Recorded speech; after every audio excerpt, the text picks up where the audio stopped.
you have to be really intentional about putting a team together.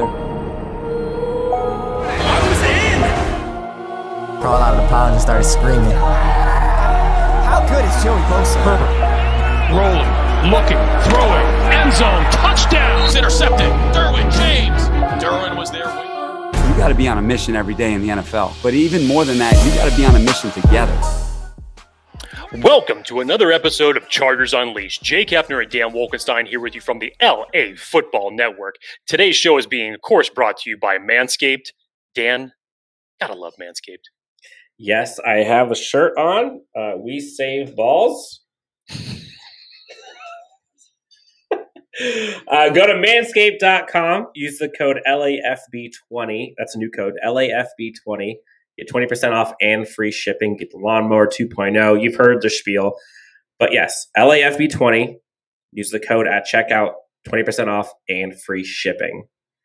Jake, how are you doing today? I feel like we have had quite the last, weeks, months. But today especially has been just, whew, jeez. You had a day. I'm doing just fine. I have had a hell of a couple of weeks.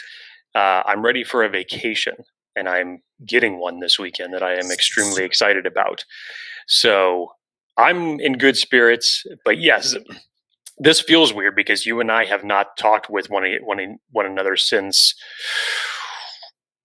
God, it's been at least 3 weeks? Since we've had like a normal, you and me? Yeah, just a normal episode, just you and me. It's been a while. Everybody tuning in right now is immediately disappointed because we've had so many damn guests on over the past couple of weeks, and they're like, "Oh no, we got to just listen to these two guys for the next half hour." These stupid faces for 30 minutes. Oh man. Anyways, I know you had a day, Dan, but overall, how are you? Overall, I'm good. Yes, I had a day. Long story short, for those who are watching and listening, I guess. I'm going to give like the quick 30-second elevator pitch of my day. I leave the gym. I get a call from my wife. There are 2 German shepherds outside of our house. We don't know whose they are. Our cat was out front. Our cat then escaped to the backyard. Cat is safe. I then pull up wondering why there are 2 German shepherds. I then have to leave for an appointment. I go into the garage to park. I don't park all the way into the garage, and the garage door slams on my car. I then hurry up, go in, grab a protein shake, leave to go to my teeth appointment. I made it there within 1 minute of the grace period. And then apparently the dogs stayed and tormented the cats for a good half an hour through the door. The cats were hissing and all kinds of stuff. And one of the dogs turns out name is Maverick. And the owner comes in, apparently had just put her baby down, and the dogs got out. And she was frantically trying to find her dogs. And my wife almost had a heart attack, the whole nine. So I've had stuck in traffic. It was brutal. So it was an eventful day for you. Yeah. Did I do that in 30 seconds? That was longer, huh? Not going to lie. When you told me that there was 2 German shepherds, I thought you were about to tell me the cops went to the wrong house or something like that. The dogs were out sniffing for drugs. And probably. They just went to the wrong house. Nope. They were sniffing for my 2 cats, apparently. Anyway, so that was my day. So let's talk about something more fun, less stressful, less anxiety-inducing. Let's talk about football. And Jake, this is probably when we start getting into some of the more fun, nitty-gritty conversations about actual football players. Mm-hmm. And we get to get into position battles. And this is one of your favorite parts of the season. I love this just because again, this is the purgatory time of the off season, and as of today, we have 29 days until training camp officially opens for the Chargers, July 27th, and we're just sitting and waiting because we've had mini camp, we've had OTAs. Majority of the team obviously showed up for it. I think everybody showed up for it, if I remember correctly, and there's already been so much hype from it. We're still coming off the heels of the draft and everything that brought along with us. We've gone through the free agency period. Now we get to actually see these guys go out there and perform. We've talked about ad nauseum Derwin James being back. I mean, the hype, Justin Herbert, everything. And especially we're going to the Super Bowl. Yeah, oh, yeah. Especially after having Fernando Ramirez on last weekend. That's what I think really got me going. Again, just listening to Fernando's knowledge, I've never wanted to hear someone elaborate more than I want to hear Fernando, because you know his answers are going to be lengthy, but they're lengthy in the best possible way because it's just a slew of fun stories and knowledge. And that was what really geared me up for this conversation that we're having this week. And I'm particularly excited today because, as you said, Dan, we're now doing position group breakdowns, talking about camp battles coming up in the next couple of weeks. And I didn't want to start with some of the obvious ones, because even Fernando was saying last week, it's like, well, the obvious as far as like the big camp battles to watch would be wide receiver. But there was another position that he talked about. And I mentioned this position just prior to the draft. I mentioned it prior to free agency. There is still one position on this roster. I know a lot of people would go and they would say the safety position, as far as there's still a lot of depth that can be filled at that spot. For me, it's interior defensive line, and that's what we're going to be talking about today. There is a lot of question marks, actually, to me, when I look beyond the starters that we have in this team. Who is the depth? Who is going to be that person to step up? And you may actually have a little bit of competition behind some of these guys. So it's going to be interesting, especially in Brandon Staley and Renaldo Hill's new defense. Who's going to win out? I'm interested to get into some of these guys. It is, I think what's going to be more important too, as we go through this, I should say more important, but equally as important as you kind of take a step back, is looking at how important the interior defensive line is to a Brandon Staley-led defense. Like, you look at his past time, I mean, you had arguably the best player in football, Aaron Donald, shoring up the interior for the Rams. You had Leonard Floyd, right? I've been getting so many names mixed up. Shoring up the interior, I mean, he was doing great. Kind of an interior, exterior tweener sort of thing.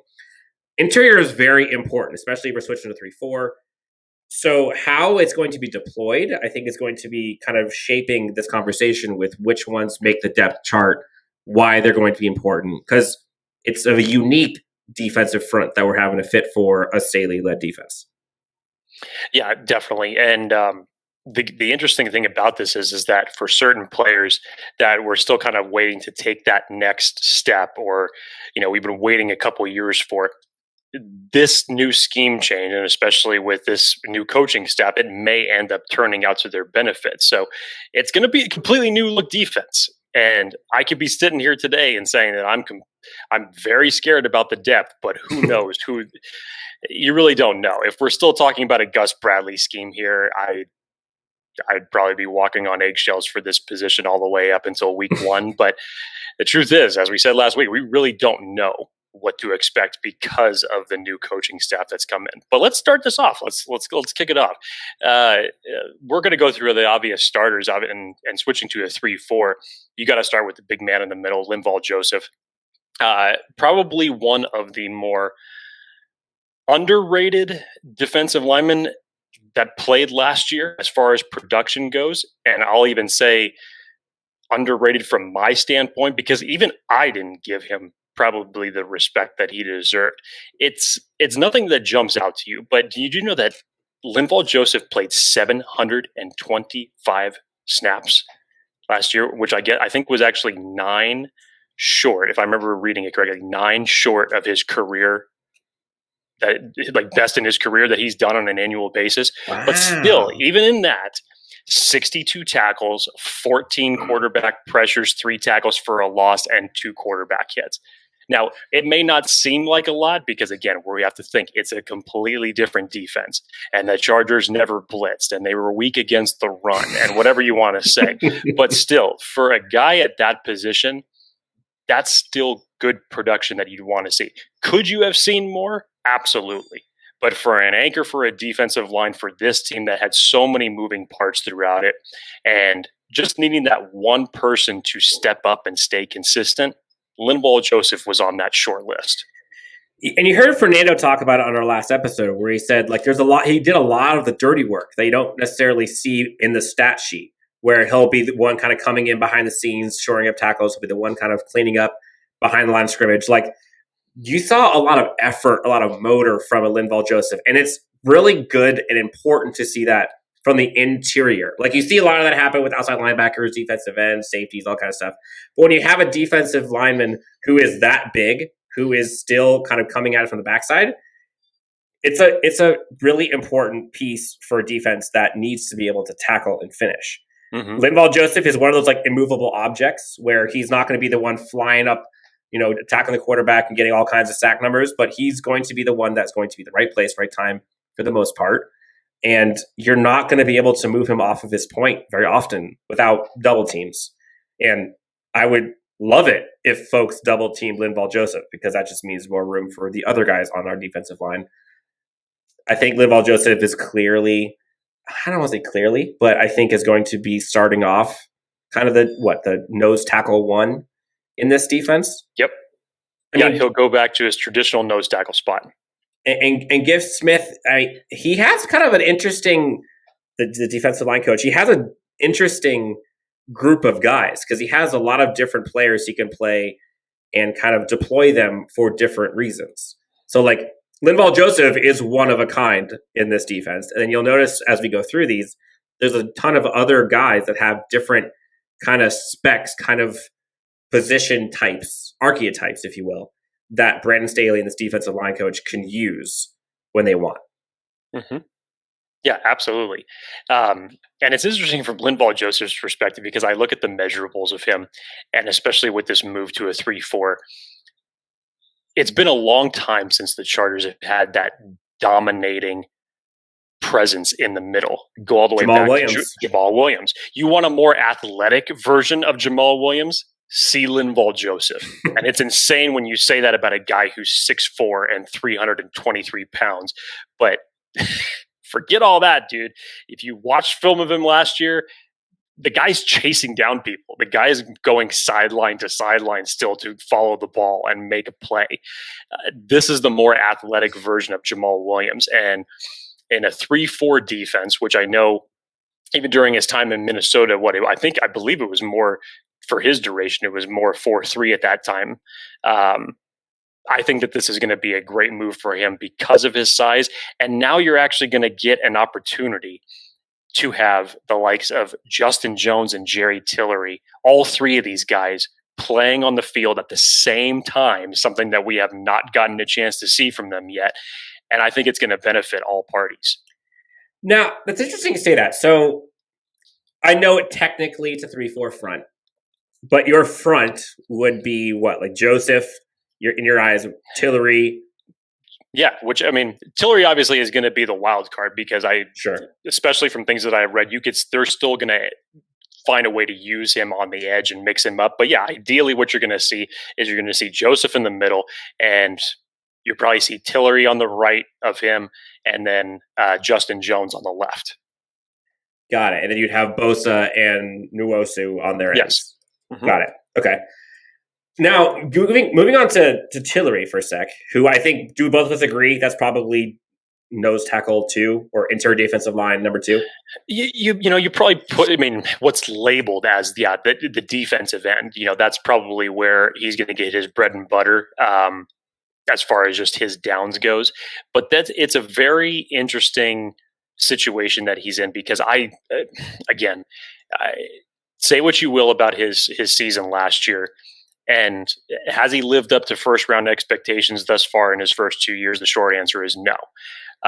Do I think that he's grown since his first year, even though last year wasn't amazing? Yes, I do. As Fernando said last week, you never like to necessarily badmouth the coaching, but I don't even think that he was utilized as properly as he should have been last year either. It's kind of a double-edged sword. Does he play aggressive? Yes. Does it get him in trouble? Also, yes. I think he had 8 penalties last year, and 3 of them were personal fouls for 15 yards. You can't have that. Brutal. So you have to shore those type of mistakes up. Here's the quote that I found from Brandon Staley that he said about him. I think this was back in May, but Brandon Staley loves what he sees from Tillery. Obviously, from a guy who's his size and moves the way he does, he needs to do a lot better job in the running game. Again, when he was at Notre Dame, that wasn't what he was known for. He was known for his pass rushing abilities. But Staley's plan is to make him more of a complete player. But this is what Staley had to say: "Quote: He's going to give us the best advantage in where he's going to give us the biggest advantage is in interior pass rush. But we feel like this guy's got a chance to be a complete player. This guy's got a lot more tough, physical, and rugged in the run game than I was expecting. So I think that the plans that he has to mold for him, and again, that's why I say, still think that you're going to see some of these, these hybrid defensive fronts that Staley will still throw in there from time to time where, hey, it'll surprise you. There's a 6'7" guy that's out on the edge, come in for, a third down play and give Joey Bosa a breather for every now and again. But I think that their plan is, if you're talking about one guy that may, actually one of the next two guys that we're going to be talking about that's really going to benefit and probably get the same type of next step that we saw from Leonard Floyd when he was with the Rams with Brandon Staley coaching the defense, look to Tillery. I think Staley's plan for him is to finally take that next step, and this is the year that he's looking to have him finally kind of complete that mold that we were all hoping for. The one thing that I harp on with Tillery is, last year especially, he came out, burst onto the scene, I think it was week 1 or week 2, where everyone's like, oh, here he goes. And he was kind of one of those players to watch where you say he's going to be one of those, like, take the next step in 2020. The one thing, if you go back and watch, there were so many, I want to say a dozen times, where he was great quarterback pressure, gets the hand, but just can't finish. Mm-hmm. And I think if there's one thing, and this is where I'm so grateful to have Brandon Staley at the helm, even with Renaldo Hill, everyone kind of talking about like the little things and going back to basics. If he is just able to finish where he already was last year and just finish the play, he's going to be remarkable this year. And I think that's where coaching is going to help him a lot. I think he has the potential, I don't want to get crazy, he has the potential to do very well in this type of defense because he has that Swiss Army knife physique as a defensive lineman, where he has that tweener. He could be defensive end, be defensive tackle. He's tall, he's lengthy, but he's also pretty stocky. So I have I'm really high on what Tillery can bring this year, specifically in this defense. And I don't know which one of those like archetypes is more important or more valuable to Renaldo Hill and company. Like, is it that immovable object nose tackle, or is it that Swiss Army knife type? Or is it both? Like, it might be both. That might be the easy answer. But I look at kind of Aaron Donald, and he's kind of, he's a wild card. He's in his own stratosphere. Yeah, you're not going to get him. But if you had to put him in one of those categories, I feel like he's more of the Swiss Army knife type. And that leans me more towards the Tillery type. Yeah. That's what we would like to see Tillery being. And I think that's what Staley's alluding to in this quote here. Again, we want to make him more of a complete player. Has Tillery been good against the run? No, he hasn't. Last year, he ended up with, I think it was 14 quarterback hits. Going back to what you were talking about, Dan, getting to the quarterback, that was second behind Joey Bosa. Say what you will about how much the Chargers actually blitzed or pressured quarterbacks last year. That's irrelevant. It still ended up that he was second on the team in the pressure. So it is what it is. But not comparing Jerry Tillery to Aaron Donald, but I get what you're saying. In that mold of what you would like to see him being, if you can make him a better pass rusher, as Staley did with Leonard Floyd, but you can also round out the fundamentals that you need in the run game, you can get to a very productive defensive end that you need for a 3-4 system. And like I said, I think it will benefit him playing alongside Linval Joseph, and then, of course, having Jared Jones on the other side of that. Just imagine this for a second. Just look at from the center of the defensive line and then go to Bosa's side. Imagine just being someone that's standing there and looking at Linval Joseph, Jerry Tillery, and then Joey Bosa. God. Just that side alone is intimidating to see guys that are that big and coming after you.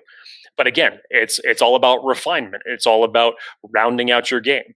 And this is what we would hope that both Staley and Renaldo Hill are going to focus on. And from this quote here, it looks like that is one of the points of emphasis that Staley's looking for. If if we could just get Tillery to finish where he started last year and to get some of that technique back. Cut down the penalties. Cut down the bonehead plays. The little things. Like there's, I think arguably, and I think you've said this before too, Jake, I think arguably interior defensive line is one of the quote unquote like weaknesses or areas of concern for this defense. Mm-hmm. And that's why is because we don't know, and we've seen it happen before, where it's just open the floodgates, 5-6 yards a pick. Like if we can get this part done, like if we can shore up to where we have, let's just call it above average interior defensive line, this defense has the chance to be something special. Yeah. And again, I mainly say that I'm worried about it because tell me the last time that the Chargers had a dominant run defense, like a good one, where you felt like you could rely on those guys to take away that facet of the game and force the quarterback to beat you. And don't worry, I'll wait. I'll wait. It's so sad. Look at this. We talked about this during the schedule release show when we did this, when the schedule was first come out. Just look at this through, remember, the first 6 weeks of the year.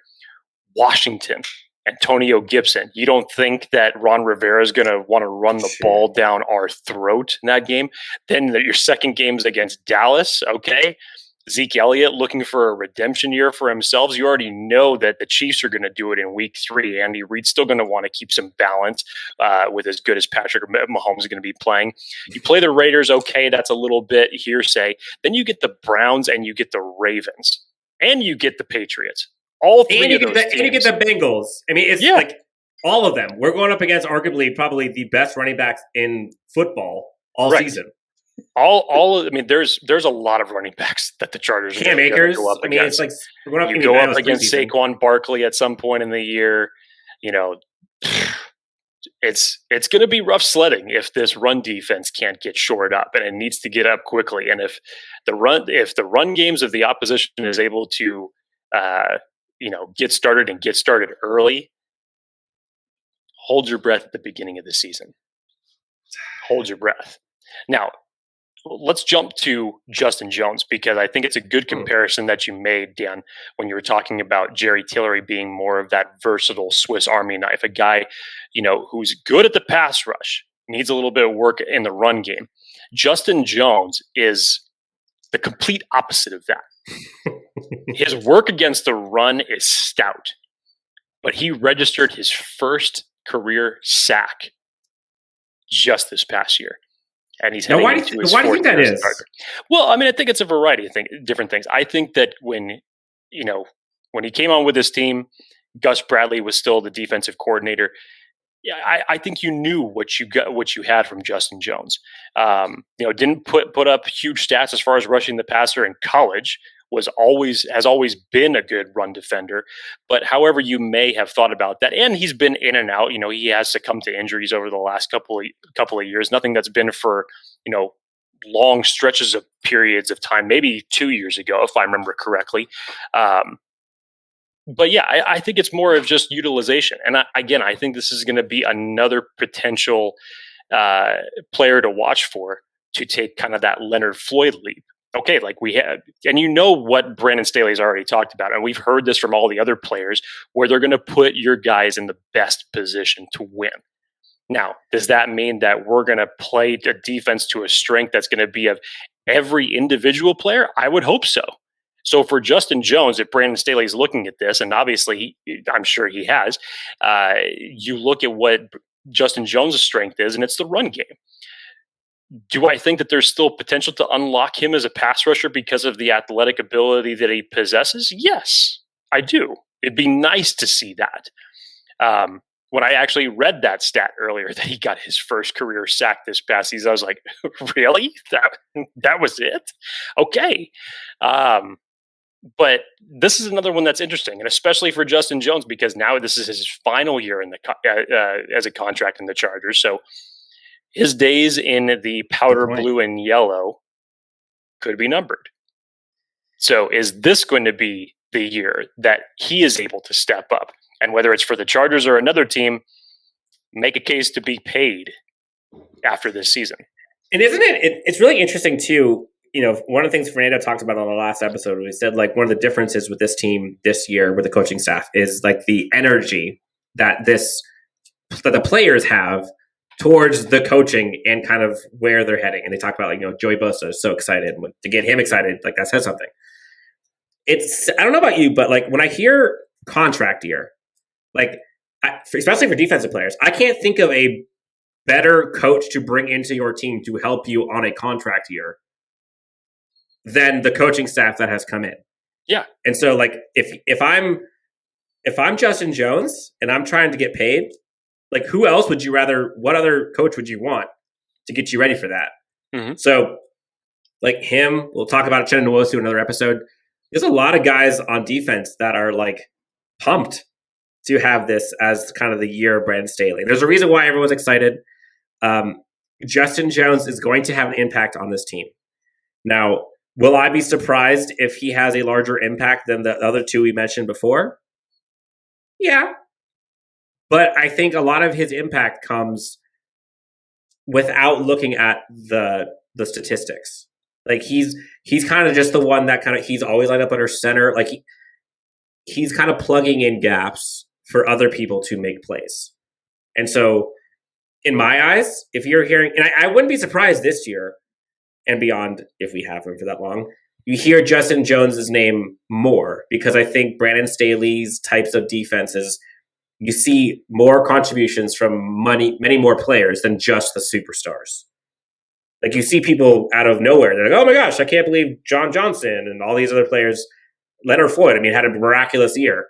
And that wasn't just because they were a great player. Sure, it helped, but Brandon Staley brings out the best in a lot of players to where it's not a surprise when you see, 5, 6, 7 guys from the defensive line all having at least, 4 or 5 sacks.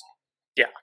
I like what you said as far as the stats factor or even lack thereof with Justin Jones.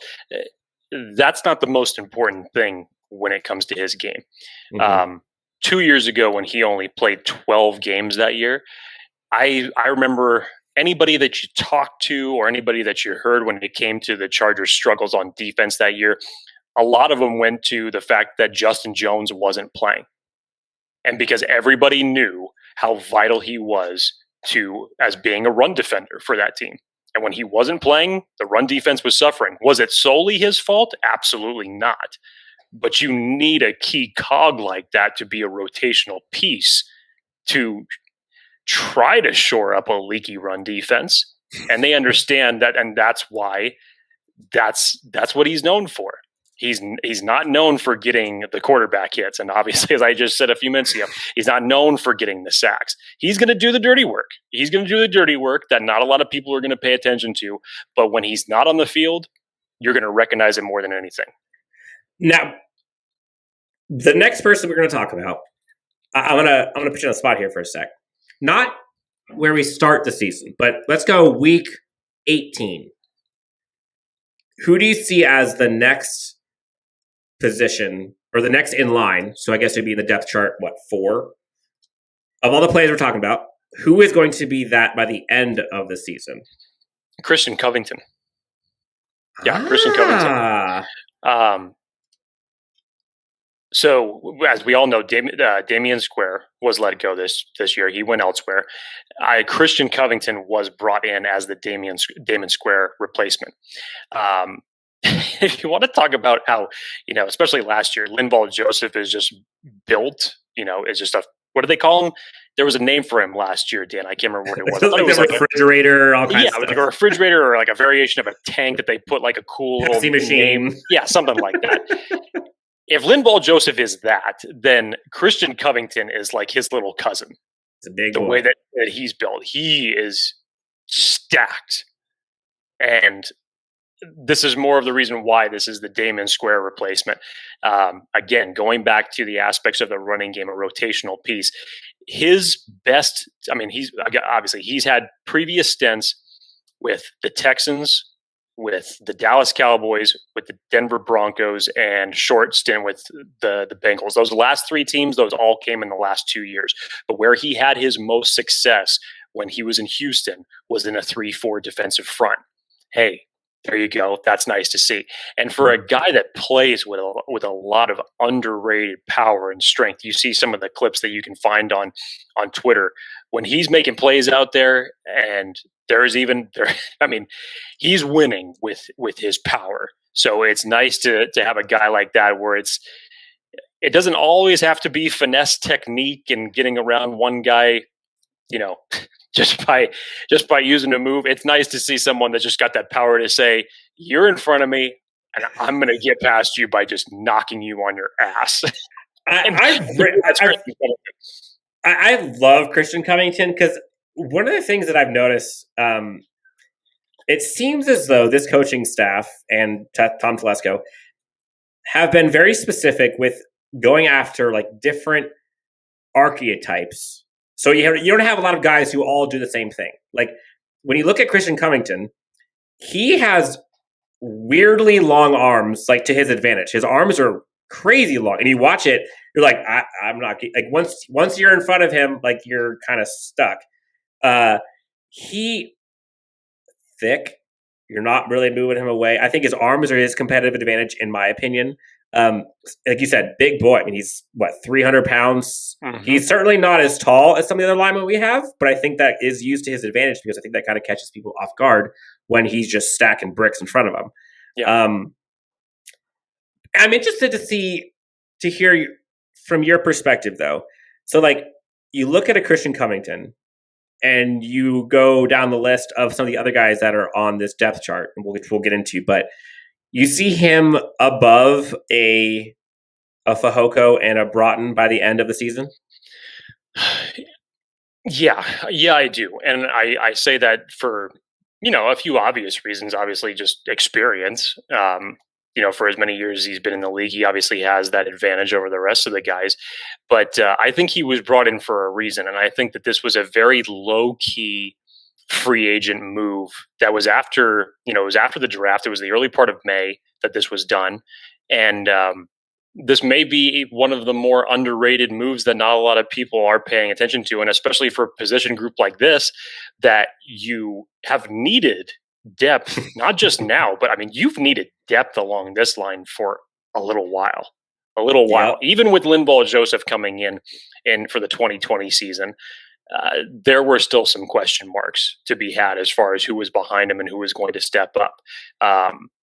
And unfortunately, we didn't get that. And unfortunately, injuries started to take their toll on this defensive unit as well. So you really need a collection of guys to step up if you're going to see this particular position group take the next leap. Because, it's nice to have your starters and Joseph and Jones and Tillery and thinking about those three guys standing right in the middle of your defensive line.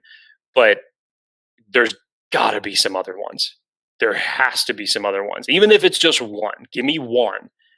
And if gun to my head right now, short list. If I'm looking at the talent on this team, I'll say the odds go to Covington in this circumstance. Well, honestly, when I watch his tape and I look at his stat lines versus his tape, it screams to me that it's almost like an underutilization issue than it is like a talent issue. Like he seems like he has the traits to do much more than his stat lines showcase. And so I'm of all the defensive linemen, I feel like he has the one that could have the largest variance of, wow, I was not expecting that. And that kind of goes to your point of like, that might be one of the more underrated, undervalued, like, wow, didn't realize how much of an impact he would bring. So moving on to the next one. Before we go any further, this episode also got to pay the dues. Episode also brought to you by Garrison Brothers, amazing distillery out of Texas. They have amazing brown stuff. I think there's what's the honey brown one stuff called? Yep. What's the honey one? Honeydew. Honeydew? Yes. You and I both have to try these at some point. We've got like a case of them. We got to figure out how we're going to get through all of them. Check them out. Garrison Brothers. It's going to take some time, but trust me, I'll enjoy every minute of it. Right, well, hopefully the season goes well, because if it doesn't, it might take a lot less time than we thought. Yeah. If the season doesn't go well, if those first 4 games are, I may be able to blow past those in a month if the beginning of the season goes bad. Yep. So if you could check them out, we have a link in our description where you can go directly to them. You can also find them at like Bevmo, Total Wine and Spirits. Most grocery stores have them. They're actually really, really good. I'm surprised that they are as inexpensive relatively as some of their counterparts who go for far, far, far, far, far more than that. Garrison Brothers, check them out. Whiskey, bourbon, small batch, you name it. Highly recommend. So Covington is your guy, number 4.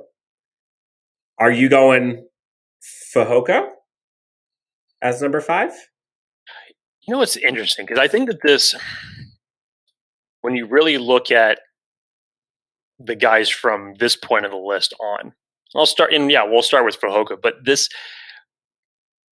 is still the position that I say, let's just say, for example, if the Chargers only end up keeping 5 interior alignment, which is realistic, I'd say if you ask me today who wins on that, yes, I'll say that that's Fohoko.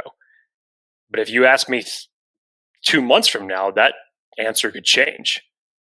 Because I think that while he may have a lock on that position right now, I still think that that's the most fluid position that could fluctuate by the time week 1 rolls around. I know Fohoko is a favorite of Fernando. He spoke on that last week. Breiden Fohoko was an undrafted free agent last year. Obviously, became a fan favorite from his dance on Hard Knocks, which was fantastic. Yes, very glad that he ended up making the team. It was a great story that they looked into him with him and his family. And just a great follow on Twitter. Dan, I'm not sure if you caught this. This was actually a tweet. I think it was earlier today, maybe just a short 5 hours ago. But Breiden Fohoko tweeted this, and he said, where is it? Some of the best advice that I've ever gotten is buy you when you order a Big Mac, tell them that you want quarter pounder patties on the Big Mac. It's like a life hack. Like for the people like myself who like to get my double cheeseburger and fries, then I take the fries and I put them on the burger and I put, the hot mustard or the honey mustard on it, and then I eat it. This to me is like another life hack that Breiden Fohoko just found out. Ask for quarter pounder patties on the Big Mac. You can now guarantee I'm going to do that. I'm going to do that. But there is one thing that Fohoko also put out on Twitter today that I am passionately against. And that was, not happy with it. He went out and said this blasphemy. You ready for this? Sure. He said, "You're normal. You normal, or you put pineapple on your pizza?" I saw this. And you are in who do you stand with? Oh, I stand firmly with the pineapple on the pizza, people. Mm. You cannot tell me pineapple does not taste delicious on pizza. And I can go into all different cuisines that pineapple can go on. But Breiden, you are wrong. Pineapple is incredible on pizza. I'm going to leave it there. So I will take his advice on the quarter pounder Big Mac fiasco. But the pineapple Fohoko, Pineapple Fohoko, I like it. But yes, to me, this is where, again, Fohoko undrafted free agent out of LSU when he came out of college, and good production that he put up in college. You didn't really get a chance to see him play a lot last year. At one point of the year, I think at early part of the year, I think he was even waived for a short period of time before he was ultimately signed back onto the team. But he really didn't get a chance to do too much. Do I think that he's going to make this giant leap in his position and with the talent in front of him? No, I don't see that happening. Do I think that his skill set, especially in this type of a scheme with these type of head coaches, is going to benefit him for the long run and give him a leg up? 100% I do. Fohoko, I don't think there's a concern for me that he makes a team. I think he's in. I really like his potential in terms of, he just seems very quick for a defensive line. He has a really good first step. I think he shoots the gap better than the majority of our defensive line depth. I mean, a little raw, but I think that he has potential, and I think that's what coaching staff is going to see out of him. I like Breiden Fohoko. I think he's a great depth piece, to your point. I think you're right, though. At this point, I mean, let's just be frank. Do you think that there are going to be more than... Will there be another defensive line on the interior on this team other than the ones we've already discussed? Well, it's one of two things. Either you keep 5, and the first 5 that we just talked about is it. So Covington, Jones, Joseph, Fohoko, and Tillery. Mm-hmm. Or like I said, I still believe that while I give Fohoko the edge up right now, he still is in that. To me, that's the hot seat spot. Mm-hmm. Because there's about 5 other guys that I could see that could possibly make a surprise push for his role. Or you keep 6 defensive linemen on the interior, which I doubt happens, because then all you're doing is weakening your other possible positions as far as being able to keep talent there on the defense. So I think that they would stay with 5. Now, let's just say we have that surprise thing happen. You go through the list a little bit here with the remaining players that we have. We're now talking about Cortez Broughton, who is now going into his 3rd year being with this team, former 7th round pick. TJ Smith, Willie Yarby, who was just recently signed, formerly played out of Wake Forest, and where was he? I think he was in the. Oh, it was the Arena League. So apologies for my forgetfulness for that moment in time. You are forgiven. You are forgiven, Jake. You have TJ Smith, who not a lot of people know about on this team. I think, again, that's just a rotational depth piece and a camp body at this point in time. And then you have the 2 undrafted free agents that were taken this year, and Jared Goldwire and Forrest Merrill. And you're talking about 2 guys, especially physically, that are just on opposite ends of the spectrum. Jared Goldwire, big body defensive tackle, 6'6", 305, out of Louisville. The stats that he put up, I think, could have been better. I think for as big as he is, I don't think that the stats match up what you would expect a guy like that to play on. But it's an intriguing option if you're talking about the possibilities of getting the 5th spot on this interior defensive line. Now, Forrest Merrill, I love what I see from Forrest Merrill, especially when watching him on film. If Forrest Merrill was born with 3 inches of more height and about 5 inches more of arm length, you'd probably be talking about Forrest Merrill being taken anywhere from rounds 4 to 6 and not go undrafted. I love the quote that Lance Zierlein calls him. He calls him a squatty little door jam, is what Lance Zierlein called him, which is just fantastic. And it's true, too. When you go back and you watch his film, for his career, he finished with 117 tackles, 17 and a half tackles for a loss, and 8 sacks. He's just a bowling ball of a human being. And again, where he stands right now is 6 foot. 6 foot. 322 pounds. He's a big boy. Which is small. It's short for a defensive line, but it's also pretty stocky. It's the odds are against you succeeding when you have that lack of depth, but it reminds me a lot of Poona Ford, who currently plays for the Seattle Seahawks, who I loved coming out of the draft that year. And Poona Ford is only 5'11", people. It is plausible. It can happen. So if I was to say one guy that I would love to see give Fohoko a run for his money, even if he ends up still getting the job, out of these remaining 5 guys, again, I always gravitate towards the bigger type of a guys, especially in a 3-4 type of scheme. But if it's for me, God, I love Forrest Merrill. I'm pulling for Forrest Merrill to show me something in camp this year. I want to see the bowling ball wreck somebody. I I don't know if I want him or Jared Goldwire. Those are probably the two that which makes sense. And normally I would be right there with you, Dan, because that size is just, you can't teach that. You can't teach that size. That's just no. And other than Tillery, God-given. Exactly. I think he's the only other player on this roster who is that big.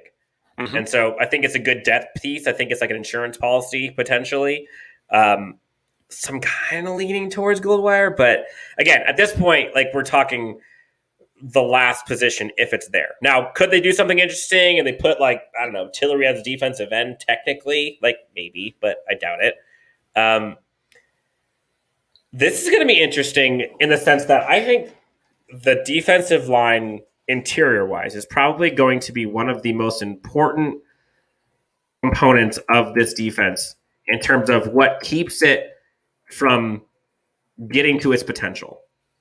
We've seen it so many times as we're kind of wrapping up this show. We've seen it so many times where the Chargers have the offense on the ropes. It's 3rd and 8, 3rd and 3, 3rd and 5. It doesn't really even matter. And Chargers are just getting gashed on the inside. First down after first down after first down. Like, we just can't stop that. And sometimes we get lucky and the other team decides not to throw it. Cool. Or not to run it and just throw it and then we'll incomplete pass or whatever. But if we can hold our own on the inside on this defensive line and let a Brandon Staley-led secondary and linebacking core kind of get after it, like that is what gets me excited. Like if we can get the same Linval Joseph, if we can get a more polished Jerry Tillery, but just those two alone, if those two guys can stay as advertised, like that has the potential to be special. And you add in a Justin Jones, who he will be great as your defensive lineman for stopping the run. Like, you see how there are different deployments. All these players provides like specific traits. And as we go into the other position battles, you'll notice kind of the same trend where there are guys that have been brought in for like a specific task. You don't have much overlap. So I think that's what gets me excited about this interior defensive line, Jake, is that there isn't much overlap. And so when you look at like the position battles, it's less about who does the same thing better, but it's more about what traits do you want more on your defensive line. Mm-hmm. So maybe to kind of close it out for you, like what do you foresee as like the gauge for success for the interior defensive line? So like, I guess the question would be, fast forward week 18, Chargers defense did blank because the defensive line held up. See, now it's going to be interesting because now you're talking about two defensive schemes if we're just comparing 2020 to what we assume that we're going to see in 2021. One, do I think that there's going to be players that are playing more of a natural position of what they should have been playing all along? Yes. Do I think they're going to be better utilized in this scheme? 100%. Now, if you want to just look at barometer-wise, does the running game solely rely on just this one position group? No, it doesn't. But it's definitely the first line of defense when it comes to the run game. And for context purposes, the Chargers last year was giving up 119 yards rushing per game. 119, which amazingly, I know that sounds bad, but that was only 17th worst in the league. 17th. Average. Hey, you weren't Houston, which was giving up a hell of a lot more than that. So I guess you could say, grass is greener on that side, whichever way you want to look at it. At least you're not Houston's defense and what you gave up last year. That's one way of looking at it. But yeah, if you're to give me the barometer, I would like to see this run defense be in the top 10. I think that's a fair ask of what we're seeing here. Jerry Tillery, I want to see that type of progression for him being more consistent, being more of that complete player. With Justin Jones, I'd like to see him get some of these opportunities to get after the quarterback, man. It's just, I know that the dude is good at what he does in the run game, and that's just fine. Keep doing you. But Give this man a shot. Give him a release. Give him something. Give him a chance to run a 10-yard sprint and hit a quarterback in the backfield. Give me some. Please. It's nothing huge, but I think just collectively as a unit, you need to shore the run game up. And it's going to take more than the three starters that we have on this team in Tillery, Joseph, and Jones. It's going to. Collectively, you're going to have the fourth and the fifth guy step up. Damon Square, for as long as he was with this team, he was a very nice rotational piece. Yeah. I was surprised they let him go, actually. Yeah. Do I think that we can get that same type of production with Covington? Yeah, I do. I think that's very possible. So give me that. Improve in the run game, which again, we're not talking that much improvement that needs to be done. Just be better than you were last year. I guess that's the best way that I could say it. And the measurement is literally, if we're talking about how bad the run game was, like, hey, you finished at a D plus, hey, give me a B minus. It's not really not that big of a jump. I'm not asking for A plus because there's other aspects of this defense that's going to win. And there's other players in this defense that's going to help out in the running game. But if we're just talking this, give me a B minus average, and I think that will collectively make this defense better. I think the player to watch for on this entire defensive line, and I think the one that will provide the biggest opportunity for this defensive line to be special is Jerry Tillery. If he can, because he's talent-wise, he's there. Go back and watch the tape last year. He was right where he was supposed to be, and he just didn't finish. It was all mental. He didn't have the right technique, boneheaded penalties, offside. You saw a lot of roughing the passers and some weird unsportsmanlike conduct. If he just finishes the right technique, take away the boneheaded plays, give him the exact same opportunities as last year, I think you would double his sacks.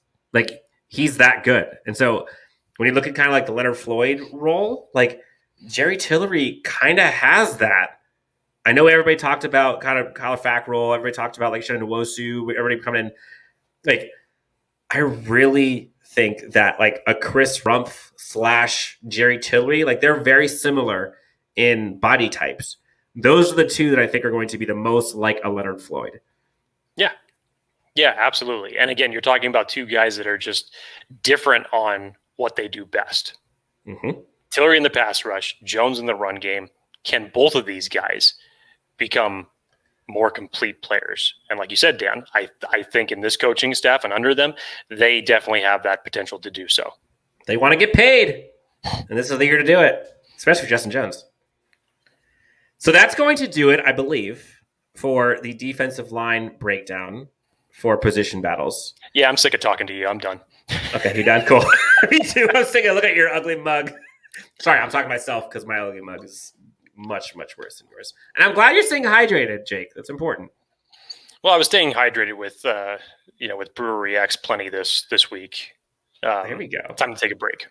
Did you go with the slap and tickle, or did you go with one of the seltzers? What were we going with? I went with the seltzer, actually. I think I knocked back 3 of the jungle juices yesterday, and that was good. I ran out of the painkillers. I finished those.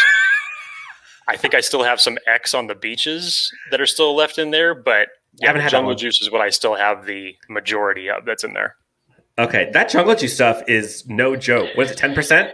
10%, dude. You don't need much. No. It'll get to you. Jeez. Beautiful thing. 3 of them. Good for you, sir. All right, you're happy. Well, I think that's going to do it for this episode of Chargers Unleashed. For those who are coming in for the first time, thank you. You can find us on Twitter at LAC_Unleashed. Myself, Chargers Homer, my lovely co-host, Jake T. Hefner on Twitter for Jake. Find us on YouTube. You're lovely. I'm giving it to you. You deserve it. Continue. You can find us. You can find us on Twitter, on Instagram, on Facebook. Also, you can subscribe on YouTube as well. If you feel we deserve a review, feel free to give us one on Apple Podcasts. You name it. Jake, this is fun. We have 3-4 weeks until we get to do Chargers like mini camps. We get to actually go to some of those potentially. 29 days and counting, baby. And we actually get to go to the camps I know. this year. I know. And officially 76 days until week 1 against the Washington football team. It's going to fly by. I know sometimes I feel like it's going slow, but this is going to fly by. And I cannot wait. Jake, thank you for being you. I appreciate all that you bring to this. And I appreciate all of the incredible hats that you wear every time we come onto this show. It's the same hat. Always keeps me guessing. I love it. It's just hat. I just wear it a different direction, dude. It's backwards. That's why it looks different. Yeah, it's the same hat. All right. For Jake Hefner, Dan Wilkes on here, thank you so much for watching and listening. And we will talk to you next time on Chargers Unleashed. The Los Angeles Chargers select Rashawn Slater, Asante Samuel Jr. Stop! Oh, I'm strapping y'all boys. That's gonna get me. Intercepted. Picked up by Michael Davis. Explosiveness from Eckler. There's Murphy. Boy, he blew that up, didn't he? It is picked off. Nasir Adderley. 50-50 ball is 100%. Mike Williams. Ochena,